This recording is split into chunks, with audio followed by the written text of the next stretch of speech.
Welcome to the Golf Improvement Podcast, Episode 14. Welcome to the podcast for golf lovers and enthusiasts who are looking to take their games to new heights. Dedicated to custom club fitting, short game improvement, and effective practice to improve your golf game. This is the Golf Improvement Podcast with your host, Tony Wright.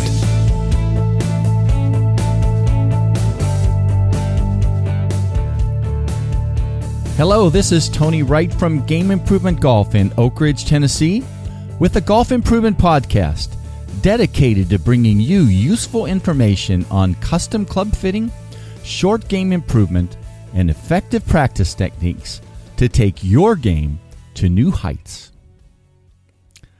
Well, hello again. If you had asked me about 9 months ago what are the most important elements of improving golf performance, I think I would have said improving the golf swing, custom club fitting, golf fitness, and your mental golf approach. Well, I think over the last few months I've learned that there really is a fifth element that not only is hugely important, but that can help you get more fun in your golf game. And that's effective practice to improve golf skills. I recently read two things about how Bernard Langer practices that illustrate how effective practice is important. My friend Bill Rand, who does the Eye on the Tour golf blog, did an interview with some of the players at the recent Champions Tour final event. And during the interview with Bernard Langer, it was noted that he's known for very long practice sessions. And he actually talked about what he does now, which is very different than what people think he does. He says that he is much more interested in quality over quantity. And a quote from what he said is, "I don't need to hit 200 balls. I can hit 50 balls and accomplish more if I really focus on those 50 shots and try to do what I'm trying to do." That's interesting. Those are really the words he said. By improving my swing and certain aspects of it. So I think he's learned that just banging balls is just not it, but there are ways to get better, and boy, he's continuing to get better. But I also saw something this morning in the Golf World magazine that came out online, and this was another quote. It's pretty close to the quote. It said, I think it's the person that helps him with his practice regime. "In most training and practice, players are content to be comfortable. Bernard is not afraid to be uncomfortable in his practice." Well, I think these two comments from Bernard Langer illustrate some really great things that are happening in golf if people are willing to learn about them. And that is, we are learning more and more about what it takes to practice effectively.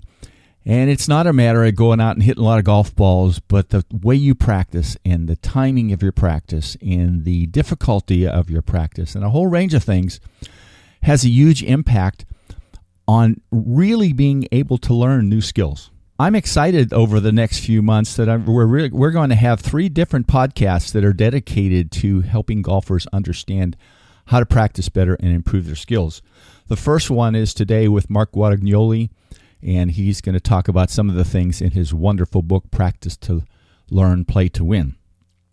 But to me, this is such good news because not only are there better ways to practice than most of us think we should do, but we can really learn some of these skills. For example, sand shots, difficult wedge shots, all those kinds of things, improve our putting, things that we keep hoping we're going to get better at. But it's maybe in some sense easier than we thought. I mean, yes, we have to challenge ourselves, but with the right kind of practice and a right kind of approach, we can go out there and hit those shots that maybe we were uncomfortable with before and get excited about them. Be excited when we're put in a situation where we have shots that are difficult. So I hope you enjoy this podcast interview with Mark Guadagnoli. It was a lot of fun to do. I'm sure when you listen to it, you'll realize that we both had a very good time, and I really appreciate him doing this with me. Taking your game to new heights. www.gameimprovementgolf.com.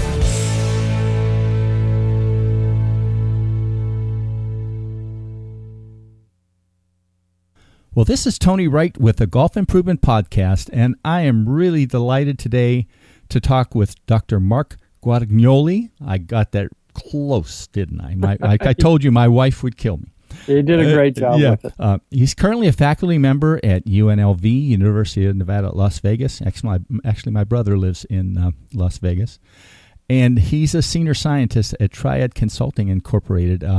He's very accomplished in the field of optimizing performance and human learning. But for those of you listening today, I think of most importance is a really terrific book that he wrote titled Practice to Learn and Play to Win. And, before I tried to do a little more looking back at the book again today, Mark, before I started. And one of the things that just kind of hit me was, this is the book that helps people understand what good practice habits need to be so they can accomplish what they want, right? Yeah, I mean, that's really the intention, to use all the science that we have and the application of that too, because, as somebody who got into golf later in life, it can be horribly frustrating, and both to learn it in general, but then to be able to transition from the range to the course. And at the time, I was fairly new, working with the UNLV golf team, and one player in particular, Ryan Moore, who was a sophomore at the time and a good player, but he and I had many conversations about the science behind learning, and that's what really inspired me to put the book together. Yeah. Maybe talk even a little more, obviously you've created a career in human learning and optimizing performance and, working with the big guys like Ford and General Motors and all that. What kind of got you, overall into that area? Well, a beer bat, actually. Oh, boy. Yeah. Buddy of mine, Bill Holcomb, who is an avid golfer, he was a professor at UNLV as well. I was working on a learning theory, in the lab one day when he swung by to pick me up for lunch, and he asked me what I was working on, and I explained it to him. It's called challenge point theory, which is talked about in the book. Yeah. And he said, does that stuff work with golf? And I said, yeah, I guess so. I didn't play at the time, and he said, I don't think it does. I think golf's different. And so I said, okay, well, let's bet a beer on it and run a study. and we did. And it turned out that, fortunately for me, because I got a beer out of it, that challenge point did work. In fact, it worked really well. And so much so that the World Scientific Congress of Golf picked up the paper that we wrote and invited us over to Scotland, and as a thank you, let us play the old course, and that's where I fell in love with the game. Oh my goodness! Yeah, and ever since then, I've absolutely loved it. I love working with golfers. It actually, to me now, is almost like this Zen experience that I get to have both on the practice range and actually playing as well. What a tremendous story! Yeah, I always try to ask, understand how people are where they are, and oh boy, that's fascinating. Yeah, it was really fun. And Bill, by the way, is an avid golfer, as I mentioned, very good friend, and we still laugh about that a lot. Yeah.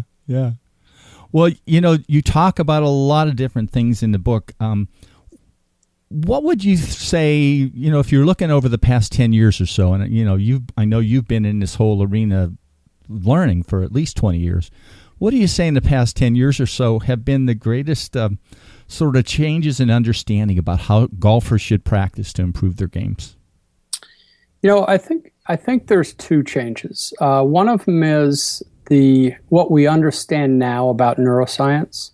We just didn't have that information, a decade ago, and now it's all over. You can find so much neuroscience, and people are really good about taking that into an applied aspect as well. The other one is that you get people that are, that are really good scientists in a lot of different areas that really, it's no longer good enough to leave things in the lab. And so they're bringing them out. Just a few friends that I have, Bob Bjork, who does a lot of work around this, Bob Christina. Bob Bjork's at UCLA. Bob Christina's now at Pinehurst, was a dean at Greensboro. Dan Schachter at Harvard, and several others, and they're all really interested in golf. and they're great scientists as well. And so, I think you start to see that, and it's legitimate to study sports skills now. It didn't used to be, again, a dozen years ago. So I think those are the big changes. I mean, and it's fascinating. I'll tell you just real quick, this challenge point that we've mentioned, one of the places where it's gotten picked up and used quite a bit is in training surgeons. And the reason is because surgeons need to understand how to perform under stress. Yeah. Which sounds obvious, but so what they do is they reach out to, all the science that they can find to figure out how to do this best. And so it's really interesting to me how I mean, this sounds almost so simplistic, but the internet has opened up so many things because you can so easily cross-reference where you didn't used to be able to do that. Yeah. But what the end of your book is neat in a lot of ways, and in fact, when I read it, it almost looked like you could publish kind of a mini book, of the little summaries and things that you had in it. But there was one phrase that kind of caught me, and it was, there are 3 goals of practice: to discovery, rediscovery, and refinement. And I contrast those with, if I go and hit a lot of balls, I'll get great, right? And that's there's sort of a dichotomy between those two ways, sort of the way people think they should get better and what you're talking about there. I mean, golfers have a distinction in that they're willing to practice harder than almost, just recreational players, willing to practice harder than just about anybody else, and they do it worse than just about anybody else. And part of it is because they, what they believe is that if I'm hitting the ball well here on the range, I will automatically hit it well on the course. And that just isn't the truth. In fact, in a lot of ways, it's the opposite. So, I think the point of discovery, rediscovery, and refinement is interesting because most people, if you define those, so refinement would be you have a skill and you want to get it repeatable. Discovery is where you don't have the skill and you want to figure out, how to stand, how to swing, discover how to create a swing. Yeah. And then one of the things that, a lot of us are caught in is we had it one day and now we don't. How do we get it back? How do we rediscover it? And so, the book really separates out into those 3 because the way you practice is very different between the 3. And yet most of us actually, interestingly enough, practice in a discovery mode, which is a lot of balls, not a lot of thought, just kind of tinkering with things, when we should be practicing in a refinement, which is the exact opposite. Not very many balls, not a lot of tinkering, and a lot of pressure on practice. And so, one of the things that I did at the time and still do for myself and others is when, what are you practicing today? Which category does it go into? I don't want to know that you're practicing drivers. I want to know which category. And then we can set up your practice based on that. Yeah, that's interesting. I've been trying to use the principles of the book, and also, I've got a good friend in Germany, and besides Christian Marquardt, who we talked about, Mike McFadden. I don't know if you know him, but he's been sort of helping me, and finding ways to challenge yourself is really starting to help me. I'd feel a lot less fear when I hit different shots, and boy, that's so much fun. Oh, it's if you can get to the point where you get excited about those hard shots, those, quote unquote hard shots, it's a different game at that point.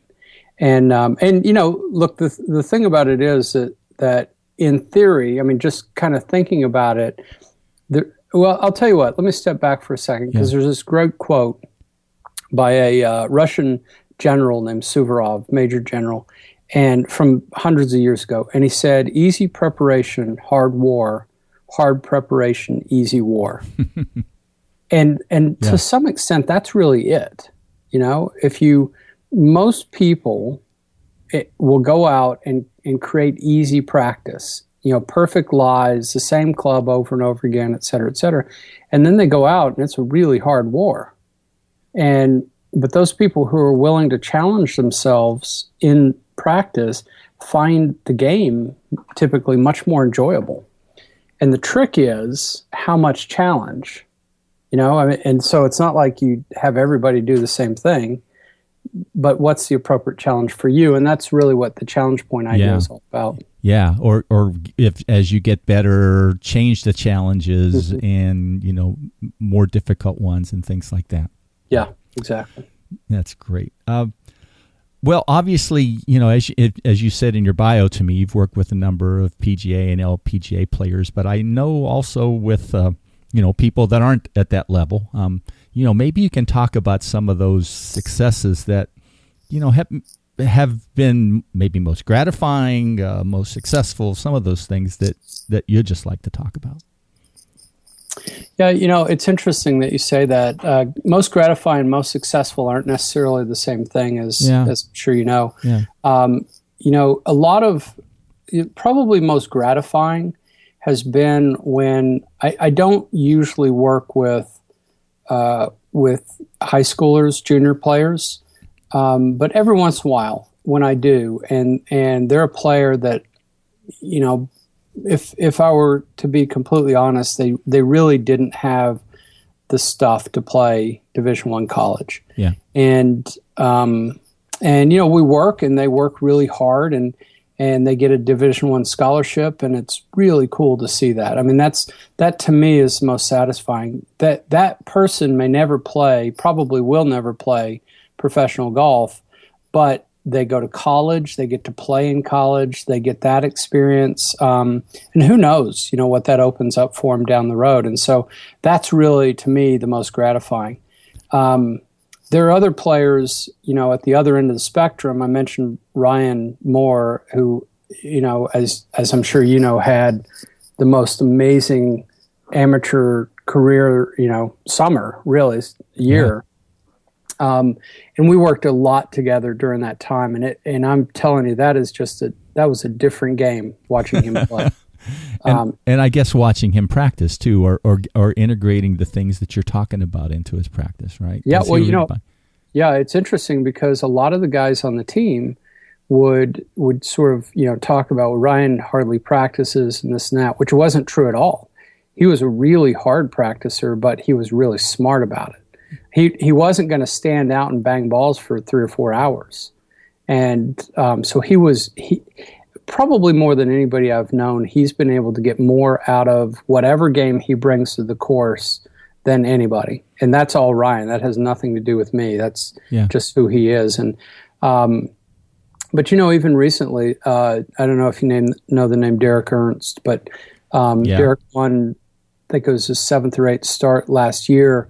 And he's a guy who really shifted the way he practiced and got really good at efficient practice, and really nice guy, and I think it really paid off. So those kinds of things, that level of success story is really, to a large extent, I feel as if those people at some level have outgrown my usefulness, and which is really neat to me when they're beyond that. And so, I enjoy working with, for different reasons, different players. And this will sound a little bit, I think, elitist, but I love working with players who want to be their best. And I hate working with players who don't. Or who won't do, I guess. Right. Maybe it's not fair, won't do what it takes. Well, you talk about that a lot in the book. If you're going to be great, you really ought to make a commitment to being great and not just good. And that sounds simple, but there's a story in the book that I'd actually forgotten about till you just mentioned that. But my next door neighbor, it's a true story, Val, and Val is, in the book it says Val's a genius, and the reason I say he's a genius is because he's the only person I know who doesn't get frustrated with his golf because he has no expectations. He doesn't go out and practice.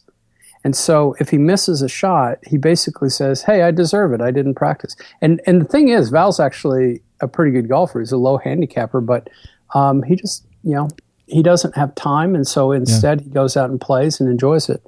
Most people do the other, right? They they don't practice enough, and then they have these really high expectations, and that just feeds into the frustration. Yeah.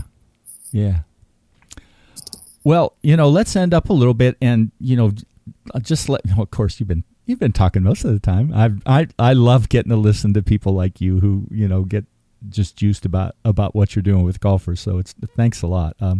My pleasure. Absolutely. Any other suggestions about sort of important starting tasks for people who really just want to turn around what they're going to do in their game? Let's talk more the 7 or 8 handicap to even 15, 16 kind of level. Let's kind of limit it maybe to that, but maybe it'll fit to other people. But yeah, I'll tell you what, Tony, I think that there are a few things, almost regardless of your handicap, okay, that can work. Now, the specifics are a little bit different, but in general, if one of the really big things is to have a plan when you go out, have a goal of what you're going to do. And it can be really simple. It can be, I want to, I want to hit 10 good drives, or it can be, I want to make, 23 footers or something like that. Or it can be, today I'm going to work on my tempo. Today I'm going to work on my takeaway, whatever it happens to be. What happens there is two things. One is that you're going in a particular direction. Let's say the takeaway, right? You're going in that direction, and that really becomes your focus for the day, and so it's going to direct your attention to that. Yeah. A lot of times people will go out, and number one, they won't have a goal, and number two, they have a reactive practice where they hit a ball bad, and so they react to it by trying to hit another ball good, and before you know it, you don't really know what you're doing. And so I think having a goal for what you're going to do is hugely helpful. And in the back of the book, it actually sets out a practice strategy where you just fill out this chart. If you fill that out before you go out, I bet you've almost doubled the efficiency of your practice just by doing that. And there are a lot of people that know in general those individuals who set goals typically are more successful, and not by accident. But most of us don't think about setting a goal for each and every golf practice we have. Yeah. And then the other thing is the 15 handicapper probably don't hit any more than 5 balls in a row without stepping away. And the 7-8 handicap, maybe 3 balls without stepping away, for a lot of reasons. One of them is, you need time for the information to set in. You don't want to hit ball after ball after ball, because what it does is it creates a bad tempo and so forth. So I think if you did just those two things, now we're talking about more than a 50% increase in practice efficiency. That's amazing. And I know you've got the information to back that up too. That's what you've been doing, spending your life doing. Yeah, well, and the people that you've worked with. Yeah. Well, Mark, this has been, I really appreciate you doing this. I think the people who get to listen to this will really find that they learn something that's going to help them play better. Well, it's absolutely my pleasure, Tony, and I hope that you're right. I mean, I hope that this does help people. It's been my joy to get to study and work with people along the way, so glad to share it. And never bet a beer with you, right? That's the deal. Huh? I'm pretty particular about those bets. There you go. Well, those of you listening can find Practice to Learn, Play to Win on Amazon.com. I think that's probably the easiest place, and I know it's there. And if you want to also find out about Mark and Triad Consulting Incorporated, you can go to triadconsultinginc.com. And again, Mark, it's been delightful to talk with you. I mean, you can tell how much fun, at least I've personally had, listening to you. And, I picked up a couple tidbits from this that I hadn't thought I'd get, and that's always fun. Well, absolutely a pleasure, Tony. Thanks for thinking about me, and, glad to help. You take care. Thank you. You too. Bye-bye. Bye. www.gameimprovementgolf.com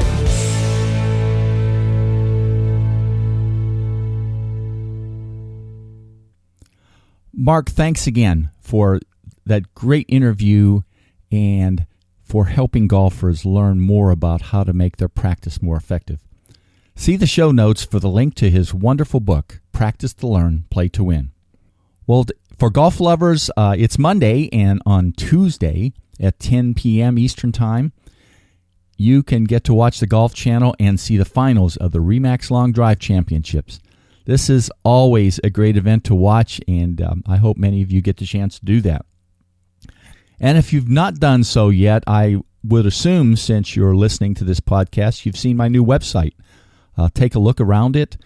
I've done a lot of reorganizing of the materials to make them easier for golfers to use and easier for them to find the links to all of the resources I've created on my website. Well, that's it for today. In 2 weeks, you'll get to hear from Andy Thompson, a friend and owner of Totally Driven Golf in Edina, Minnesota. During that podcast, we'll talk putting improvement. See you again in 2 weeks.